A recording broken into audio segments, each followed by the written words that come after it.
네, 자 이제 세 번째 문장의 호응 관계로 들어가겠습니다. 우리는 지금까지 품사, 구품사에 대해서 알아보았었고요. 7성분, 문장 성분 7개에 대해서 알아보았었습니다. 자 이제 지금부터는 정말 전형적인 다다익선인데요. 문장의 호응입니다. 문장의 호응이라는 것은 각 문장 성분 간의 호응이 잘 어울려야 된다는 거죠. 그래서 지금 여기는 이제 부사어와 서술어의 호응이 나와 있고요. 뭐 주어와 서술어의 관계 또는 타동사, 즉 목적어와 서술어의 관계, 자동사, 주어나 부사어와 서술어의 관계 이런 것들이 잘 어울려야 된다는 거예요. 시제도 어울려야 되고요. 또는 부사어의 성격상 어떤 것이 부정어가 온다든지 당위적인 말과 온다든지 또는 의문형과 온다든지 이게 일종의 약속된 거기 때문에 그 약속 하에서 가야죠. 개인적으로, 자의적으로 우리가 바꿀 수는 없는 거니까요. 자, 231쪽 봅시다. 그래서 이제 부사어 가운데 설사, 설령, 비록 이런 부사어들은 뒤에 주로 어떤 가정적인 형태가 온다는 거죠. 그러니까 이제 타이틀 가운데 부사어와 서술어의 호응이라는 게 있어서 몇 가지의 타이틀만 적어보겠습니다. 부사어와 서술어의 호응. 이제는 이 말들이 조금은 친숙하죠. 아, 부사어는 문장 성분이었지, 용언을 꾸며주는 것, 즉 서술어를 꾸며주는 것, 서술어마저 주술간의 주성분이었지, 이런 건 알만하겠죠. 그래서 첫 번째 설사 또는 설령 이런 말이 온다는 거죠. 설사, 설령, 비록. 그러면 이런 부사어는 뒤에 어떤 말과 온다? 가정 형태가 온다는 거죠. 설사 뭐뭐 한다 하더라도, 설사 그가 온다 하더라도, 그렇죠? 설령 그렇다 하더라도 이렇게, 그렇죠? 그래서 설사와 설령이 있습니다. 참고로 전혀 관계없지만 가령이라는 게 있죠. 가령은 예시죠. 그러니까 설령과 가령은 달라요. 설령이라는 것은 그냥 우리가 가정에서 말한다면 이런 것들이 설령이고요. 설령 뭐뭐 한다 하더라도 이렇게 오고, 그러나 가령이라는 것은 가령 한번 예를 들어보자 이렇게 했다는 거죠. 그래서 이 명이라는 말이 있지만 전혀 다릅니다. 자, 모름지기입니다. 모름지기는 반드시 어떤 말과 온다? 당위죠. 모름지기 뭐뭐 해야 한답니다. 필기하지 않는 것 외워야 하기 때문이에요. 모름지기 마땅이라는 말이죠. 의무 뭐뭐 해야 한다. 세 번째, 결코 부정어라는 거죠. 결코 뭐뭐하지 않는다. 그렇죠?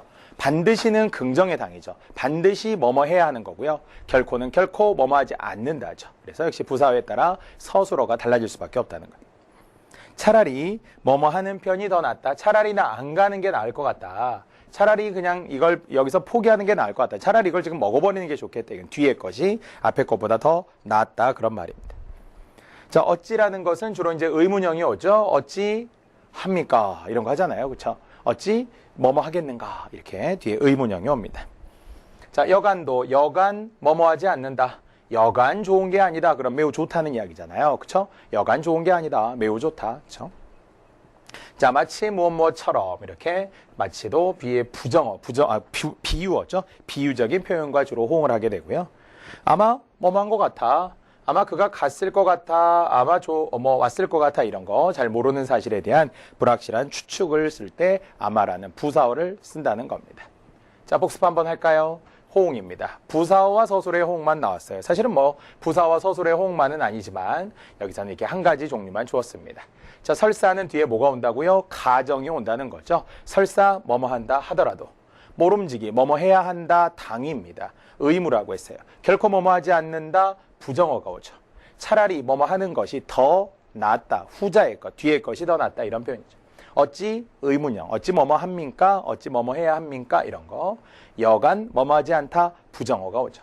마치 무엇뭐인 것처럼 비유어가 오고요. 아마 무엇뭐 있는 것 같다. 무엇뭐 있는 듯 싶다. 이런 추측 형태가 온다고 그랬어요. 됐죠? 이것이 세 번째 문장의 호응 관계입니다. 자, 이제 네 번째 어법에 맞는 표현입니다. 오늘 이제 남은 시간이 바로 이 어법에 맞는 표현이 전부 다입니다. 232쪽.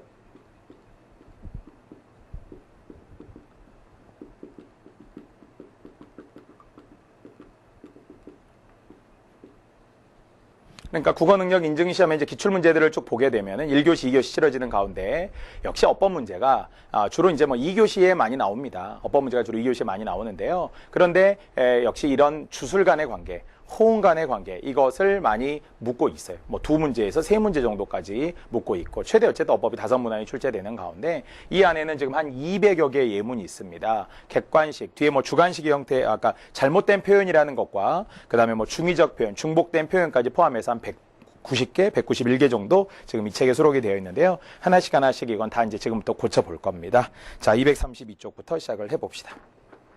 첫 번째, 잘못된 표현 고치기라는 거예요. 여기는 좀 두 가지 범주가 있지만 그 중에 하나는 당연히 이제 잘못된 거니까 뭐가 잘못됐느냐 범주는 많지만 잘못된 표현 고치기가 있고 뒤에 가서는 중의적 표현, 중복된 표현들이 이제 나옵니다.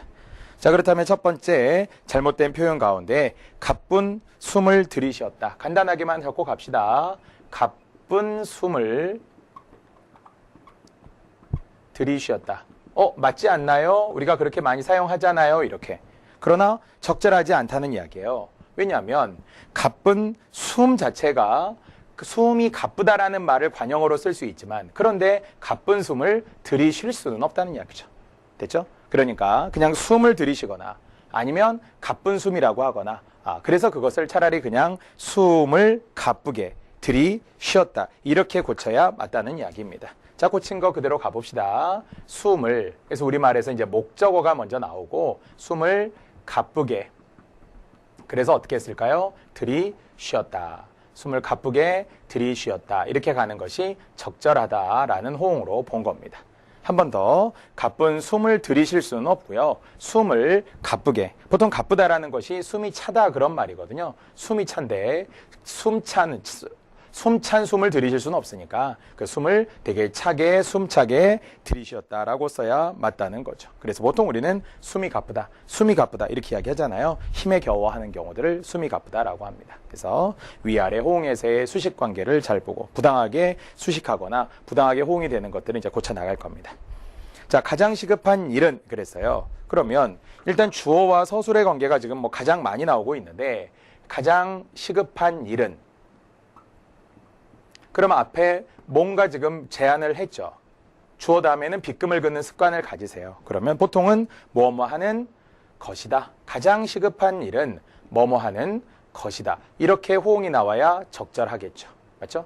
왜냐하면 뭐냐 그랬으니까 뭐다 이렇게 조건이 정확하게 나와야 된다는 거예요. 가장 시급한 일은 우리가 뭐뭐를 해결하는 일이다. 청소하는 일이다. 공부하는 것이다. 이렇게 주어진 조건에 나와서 특히 이렇듯 명사 주어는 명사 서술어와 함께 오거든요. A는 B이다 이런 걸로 오게 됩니다. 그런데 뭐 여기는 우리의 자세를 바로 잡는다 말도 안 되죠. 바로 잡는 것이다. 바로 잡는 일이다. 이렇게 이제 호응이 주술 간의 관계에 나와야 되니까요. 그다음 자, 여기 세 번째 예를 보니까 가장 많은 종류의 것인데요. 이건 지금 뭐 이 안에서 한 10가지만 지금 이 교재 안에서 10가지 이상씩 나오고 있으니까 지금 미리 한번 해볼게요. 이 호응 중에서도 가장 문제가 되는 것이 A와 B를 어떻게 하다 이런 이제 호응들이 나올 때가 있어요. 우선 제일 먼저 눈에 띄는 게 와였으면 좋겠습니다. 와. 앞으로 와의 형태가 나오면 일단 의심합시다. 일단 의심하시고 이것은 틀릴 가능성이 매우 높습니다. 어법 문제에서는 와로 이어지는 말들은 틀릴 가능성이 매우 높다. 참고로 와는 아까 뭐라고 했죠? 접속조사라고 했어요. 두 개를 이어주는 말이었죠. 철수와 영희, 서울과 부산 이렇게. 그래서 우선 서술어가 하나입니다. 서술어가 하나일 때는 앞의 말과 동일하게 받아야 된다는 거죠. 요렇게. 서술어가 하나니까. 근데 대부분 시험에 보면 얘는 맞아요. 뒤에 있는 항은 맞는데 앞에 있는 거와 서술어의 내용이 안 맞을 때가 많아요. 다시 한번 확률적입니다. 무조건 그렇다는 건 아니에요. 왜냐하면 아까 철수와 영희가 부산에 갔어요. 그럼 이건 맞는 거예요. 철수도 부산에 가고 영희도 부산에 갈 수 있을 거예요. 그럼 상관없어요. 밥과 김치를 먹었어요. 밥도 먹고 김치를 먹은 거니까 서술어의 영향이 앞말을 다 받고 있을 때는 맞습니다. 문제는 바로 이제 이런 경우라는 거죠. 예를 들어서 빵과 우유를 마시다. 자, 우선 제일 먼저 뭐가 보이면 좋다고요? 과가 보여야 된다는 거예요. 일단 의심. 됐죠?